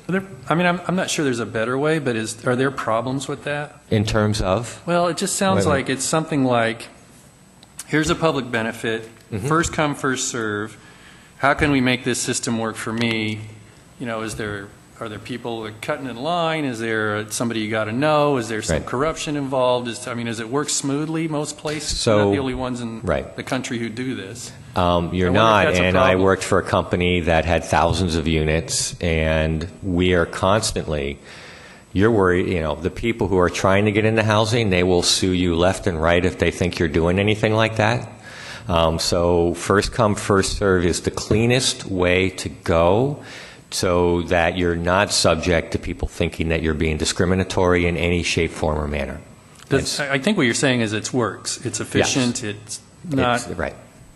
subverted by some other Right. anti-policy. Right, and you know, there's a few times in my old life where in San Francisco we were doing some stuff that the city wanted us to be really cute and get really fancy, and it gets scary at times. I mean, people who don't get picked are like, why not Desperate. me?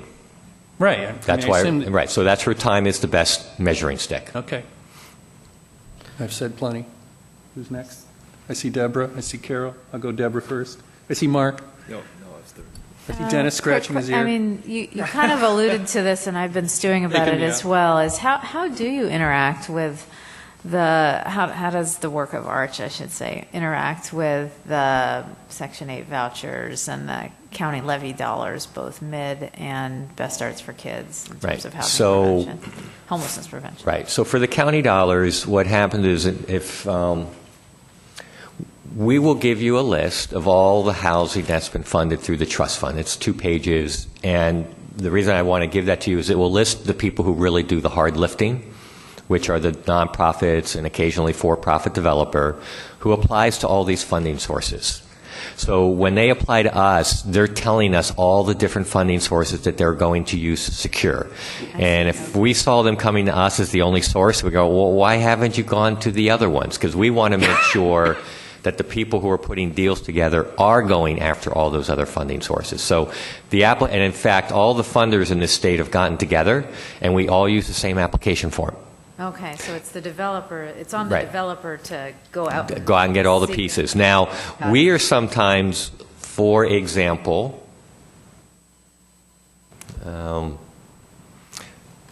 if you ever go to the South Kirkland Park and Ride, and you'll see there's new housing built there. One of the buildings is one of these buildings, it's a smaller one, and it got all these other funding sources.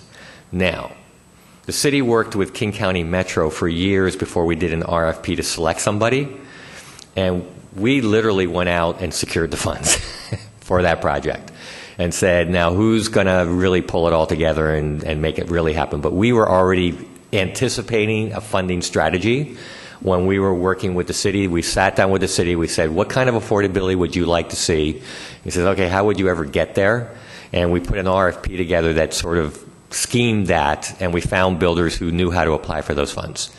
Now, the vouchers are a little bit different, the Section 8 vouchers, and that's a program, in case anyone's not familiar, where either the resident pays 1/3 of their income, and the difference between that and what's called contract rent, which is something that's like they'll look at average rents in an area and say, you know, the person can afford $300 a month, and average rents or for 1 bedrooms or 2 bedrooms are $1,000. The homeowner gets the $700 difference, and the property owner gets the $1,000. It's just it's paid from $300 from the resident, and the other $700 is coming from federal assistance, and that's the voucher program. Sometimes a resident gets that, and they go shop around the region, and they try to find a place to live.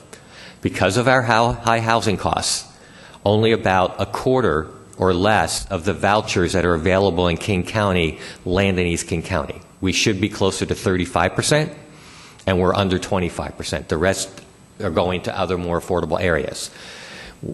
When we create our housing, if we can get that rent to a level that's affordable at the voucher level, it makes it so more people can use vouchers over here.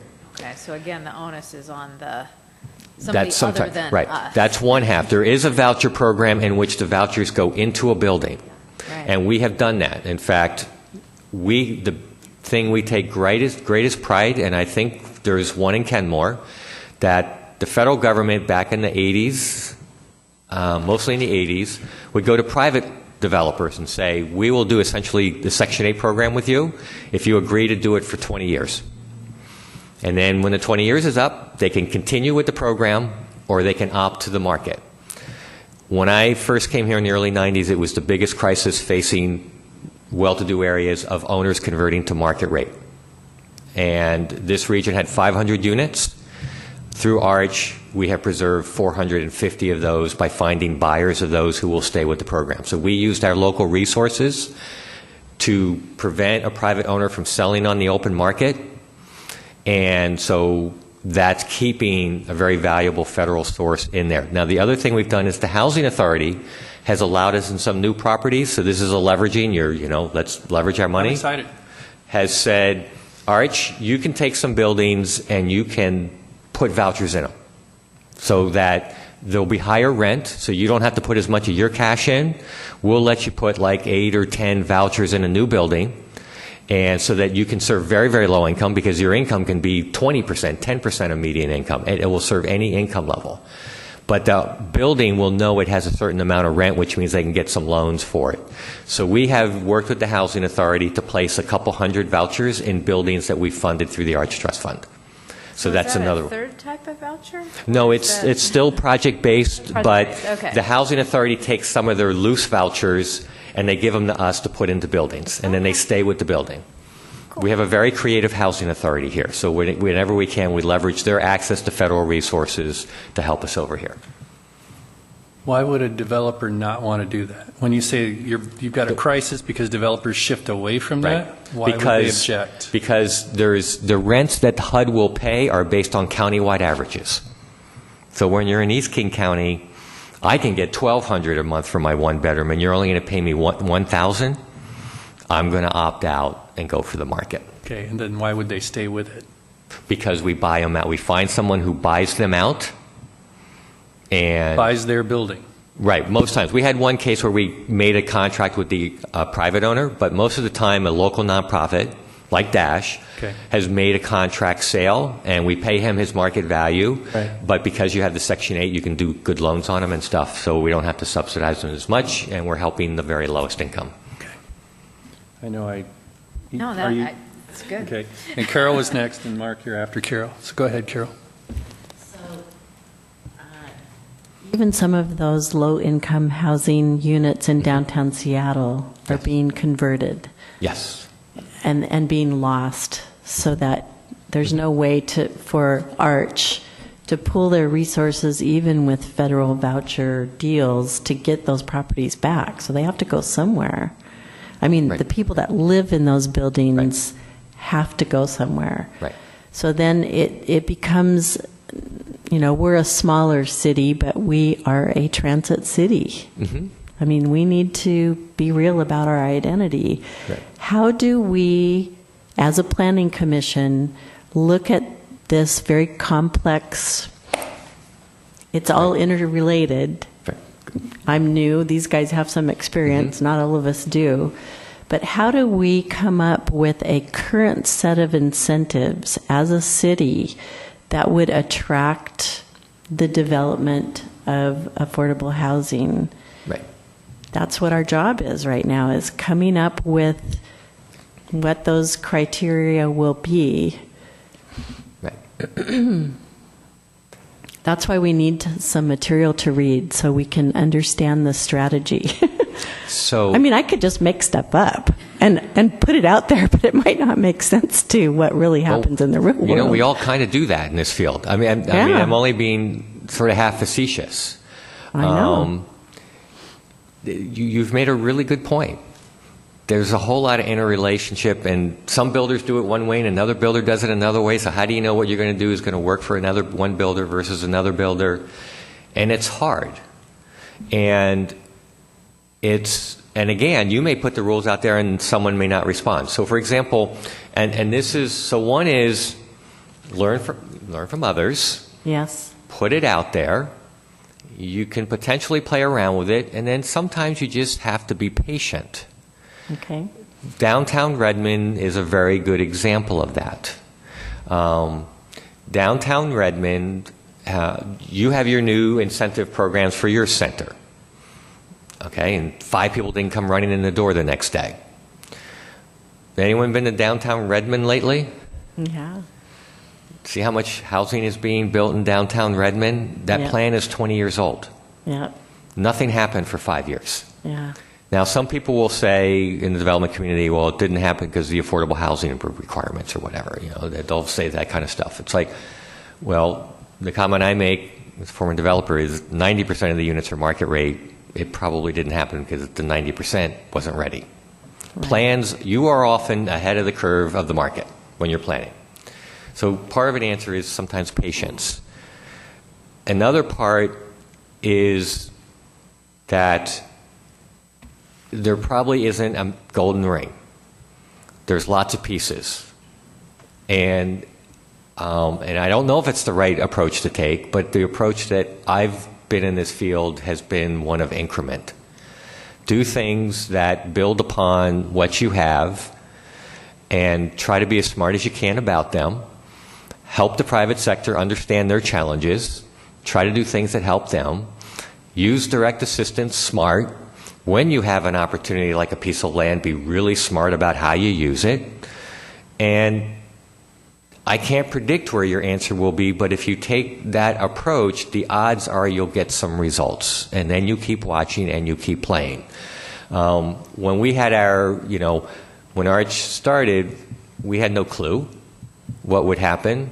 And I just put together numbers that went, wow, that's not great. It's not perfect, but the cities have funded 3,000 units collectively, and they're all over East King County. Your money's gone different places, but other people's money's landed here. But by being able to do this approach that no one else does in this country, all of you put money together, and if a big project's in a small town, great, get it done if it works for that town. And over time, we say we're going to get balance. But we can invest where the opportunities are. It's so hard to get opportunities in East King County.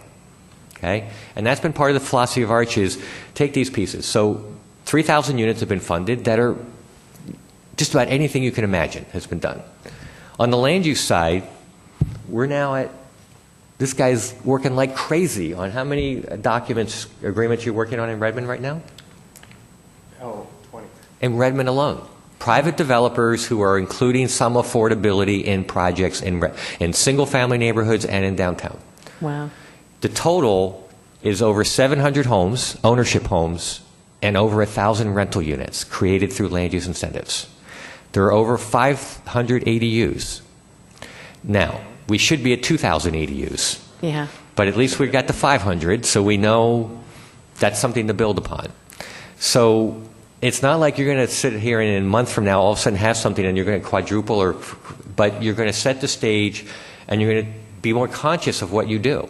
And you're going to try to take some steps that will lead to things that still fit in your community, because that's another really important part of this, is fitting into what you are, your fabric of what you are.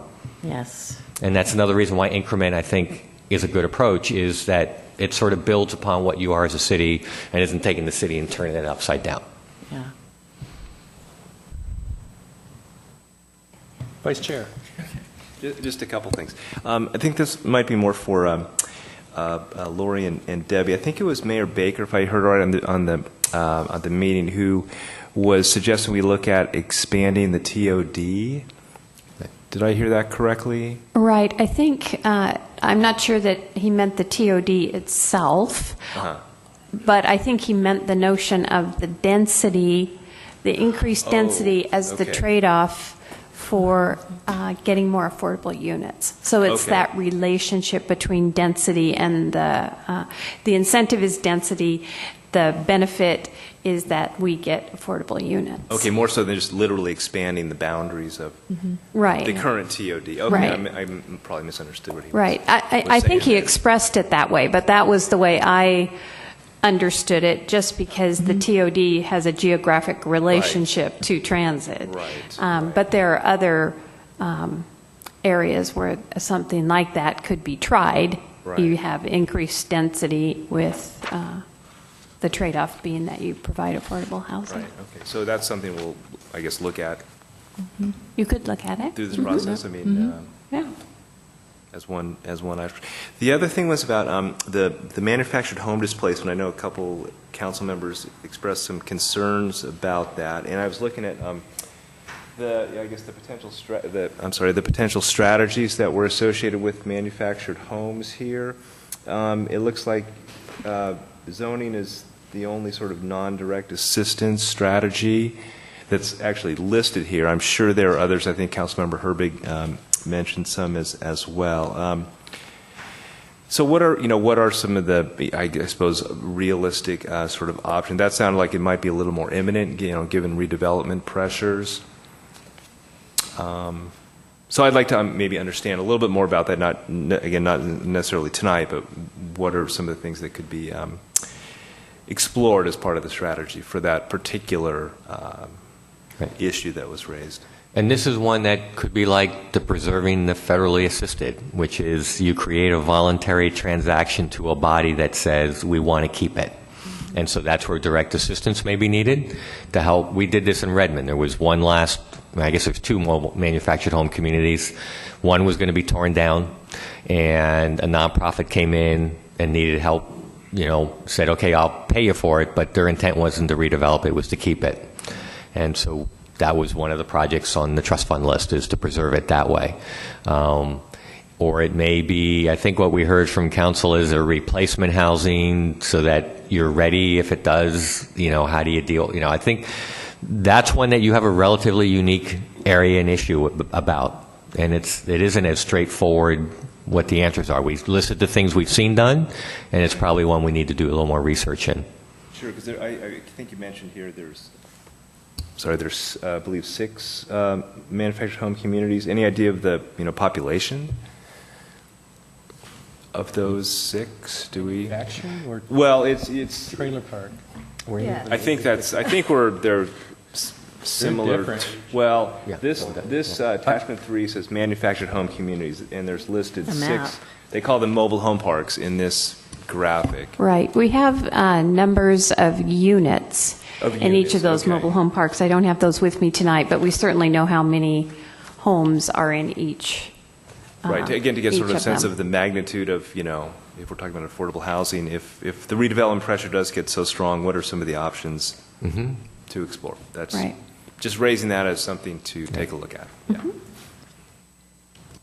And there are legal limitations. I mean, when I first came here, there were many lost in North Seattle that were converted to other uses. So that's another thing that's out there, is there's legal limitations as to what you can do at times as well. So that's what I'm saying. Sometimes it's try to get a deal if you want to preserve one, and there is some relocation assistance, but it's actually, they have a right of first refusal, the residents. That's in the law that, so if you go to sell, you're supposed to give notice. We went through that in Kirkland, where we were trying, the Kirkland was trying to work with the residents if they needed. We were looking at ways to help the residents acquire a financing scheme. There are some financing schemes out there. So it is a tricky one because there are limitations. Now, Bothell they have an overlay of manufactured housing overlay zoning on a number of theirs. So now it becomes the allowed use on the property. We're using manufactured and mobile synonymously here? I try to, yes, but I try to use the word manufactured as much as I can because that's the more appropriate term. But it encompasses the same housing type that we're discussing. Is it Yeah. appropriate, or is it just semantically preferable? It's sort of how it's referenced in, you want to. Because aren't these mobile There is a housing technical. products? Yes, but there are HUD technical standards that were legislated in the 70s that made new manufactured housing more durable, basically. And so sometimes the term manufactured housing is used to refer specifically to that type of housing. Anything built before 1978, I believe you'll find cannot be moved and is. So in other words, the definitions for that piece of living experience when you go define it is manufactured and not mobile. That's why I use that term. That's all. So it is somewhat semantics, but. Because I think of manufactured as off-site construction brought to a lot, permanently then fixed to the lot. Correct, but most of the communities in your community would be defined as manufactured housing as well. Okay, it's confusing to me, but Okay, yeah, I hear what you're saying. Mark, I didn't No, mean to I interfere. just wanted to raise those. I'm done. Anybody else? Go ahead, Dennis. Very patient tonight. Thank you. Well, I didn't want to disrupt the flow because I always have strange questions sometimes. You are part of the team. That makes it even stranger. No, it doesn't. The flow includes you. You're part of the flow. We have a lot of metrics here, and one of the metrics that seems sort of key is this whole issue of 30% of income is sort of the metric for whether you have affordable housing or not. And I didn't know the history behind that. I've heard that metric for decades, but I don't know how it developed and whether that metric varies based upon the income. And what are the other percentages of the income being devoted to? Because I would imagine that people's spending habits have changed over time or based upon whatever generation you're in. I'm just trying to get a better feel for why that is the right metric, and so I understand how it fits in the big picture. You're right. It has been around for decades. It's been around my entire career. And it's based on research on understanding other expenses that households typically have, and therefore what is a relative balance point. So it's something that's been used nationally. So it was developed by HUD based on, I'm sure, a lot of research and things along those lines. Now, have those metrics, and that's one reason why I always don't just report cost burden data, but severely cost burden data. I think some people could say, oh, if they're paying 33% of their income, is that so bad? I mean, how much of a strain is that?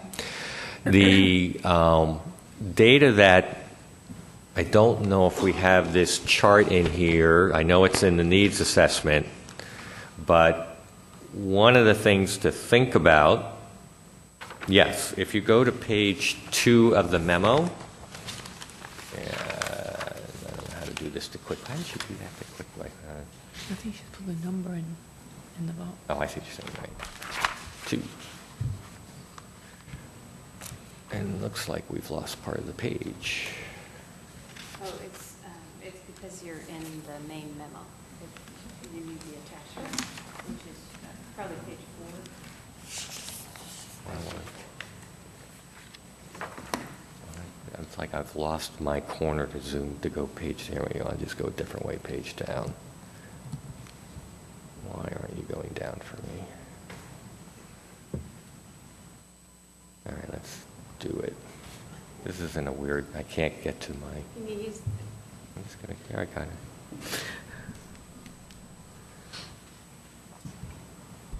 You can't do it except for the mouse. There you go. Yeah, but now I can't scroll down. See, I've lost. Let's see. There we go. Okay. Okay. No. There we go. So, in terms of being cost burdened, and this is severely cost burdened, we're showing you both cost burdened and severely cost burdened. And what we're doing is we're showing you the percentages of households at different income ranges in this. This is part of your packet. And as you can see, that lower income, the vast majority of households are cost burdened, and a very high percentage are severely cost burdened. And if you think about it, they have to pay all those other housing expenses other people do too as well. And so what you find is the burden that it creates is, well, uninsured motorists and people can't afford other living expenses, or food's hard to afford, and you hear stories of seniors and what they eat and things like that. And so the purpose of the standard is to say to have enough for other expenses. 30% is sort of the threshold. We show you 30 and 50%. And then we also try to show you that one of the things I learned over the years is, as you can see, as people's income goes up, and it's almost like it should be almost the other way around, most people pay. I used to do a graphic that showed how many people pay less than 20% of their income. And once you get over median income, the vast majority of people over median income pay less than 20% of their income for housing. So that standard isn't necessarily based on what people on average pay. It's based on what allows you to survive as a standard. And the skewing has always been historically, and this data shows you, the lower half of the income spectrum have very high percentages, but the other half, not only is it lower, they pay significantly less of their income towards housing, kind of thing. So, but the standard is basically not an average, it's based on what it takes to live and pay other expenses. And, go ahead, Dan. You know, part of my question then is there some simple reference that outlines this history or breaks down, or is there a HUD study that's available? Boy, it's been around so long, I don't know. Okay, well, that's a fair answer. I think it's also based on loans, like, you know, Right. because most people don't plunk down cash. They're buying their place over time, or they're renting. Right. So these are numbers that have been calculated, I think, also with what could you afford to take out in a mortgage, which is why affordability is so crazy right now, because people can't afford what they used to be able to. And that's where, like, lenders will sometimes let you do 35%. Now, they also know you're getting a tax break usually when you're buying your house. Renters aren't getting that tax break per se. That's why I'm saying I don't always just want to show the 30% level. And that's why when you see this and you see, wow, under 30%, it's the severely cost burden. Almost everyone is paying over half their income. And when you get a loan, if you don't have a car, they'll let you borrow a little more. Sure. Because they know that's an expense that you have to usually pay for. Could we get that graphic on a big piece of This one? paper? Sure. Because I know. I'm Okay. visually challenged now that I'm over 50. Sure. No, you're not. Sure, we'll get you that cost burden graphic. So am I. Is that it? Thanks, Dennis. So Carol earlier said, how can, and you agreed, Arthur, this like I don't know if it's the magic question, it's the great imponderable or something. What can we do to attract investment from the building community, the rental community, in affordable housing in our area? And I think it's great that Arch is here with its perspective and its data and its history, and it covers a lot of ground in the housing debate. But I would really like to hear from the industries that we're trying to attract to build these products in Kenmore. I'd love to hear from, I don't know who the best people would be. Is it the building industry of Washington? Is it the Rental Housing Association? There are these trade groups that represent those industries, and I know they're part of the debate in various communities. Certainly Seattle had them at the table as part of its HOLA committee. So I love having your input, but I would love having their input too. Is there anybody else on the commission who feels like we might be able to? I'm wondering if staff couldn't collect some information about what happens in a city when you change or incentivize having ADUs. Because I think we did talk briefly about that when we were doing the housing element, but is that a place that we could enhance our code to open that up? But, you know, we need to know what happens when you do that. What are the incentives for doing that? Does it alleviate or solve the affordable housing? What other problems do you get when you convert housing, that's single family housing, into multiple housing family, you know, rentals? Do we have any information like that? Has the city looked at that? So when we come back and do the senior housing, I suspect that might be one of the first ones we do given the level of interest. We can come prepared to sort of talk to you about ADUs and what different cities have done. But again, sometimes it's, again, like I said, the patience thing. If you have rules that are as good as anybody else, or you have, if you've gone and laid everything out there, you may not see the results tomorrow, but if these market conditions keep going, then it'll start happening more. Okay. Now, back to Commissioner Nugent's question, we can try to help get some direct input for you. But just so that you're aware, one of the challenges, we have studied the Hollow report, which is the Seattle report, and all the input there. But what we've done is we brought together all the players that you listed and then some. We put together a list of strategies. We sent it out to them, and then we've had a meeting with them, and we've written all their comments down. So as a first step, I'm not saying it's the final step, but as a first step, we can provide you sort of the information where we brought in and said, okay, in East King County, let's talk about it from an East King County point of view. So we've done that, and we've reached out. How we can supplement that, maybe that'll be when we get to some specific ideas and you've started honing in on some ideas. It might be good to then supplement with some bring some people into this room to talk directly with you. Not too far down the road, but somewhere where you're starting to understand things better that you can ask good questions. Okay. But I do want you to know that that's the first thing we did, knowing that multiple cities are going to be doing this. The first thing we did was to reach out to all the groups that you said and said, help us so we can help inform these commissions right up front on some ideas. So you have a list of groups Oh, yeah. that represent those industries? Oh, yes. I'd like to see it. Sure. And, who you probably dealt with these people. Oh, yeah.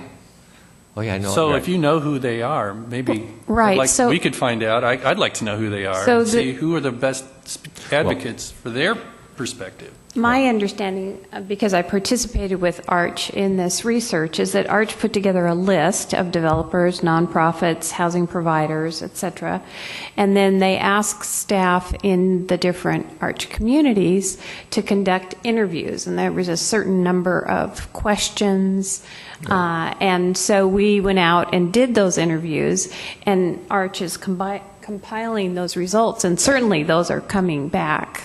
Who they were and what the results were Right. would be coming back to you. So we've done a couple of different pieces of outreach to that group that we're saying, I'm suggesting that's a first piece of information for you, and then when you see that, it may help, and then we can give Okay. you, and it'll have the list of who attended, and there's other players, but but happy to give you all that. And then what Okay. I'm saying is once you have seen that and you've talked a little bit more about strategies and before you start maybe prioritizing them, then bringing them in so that you're up to speed more, Yeah.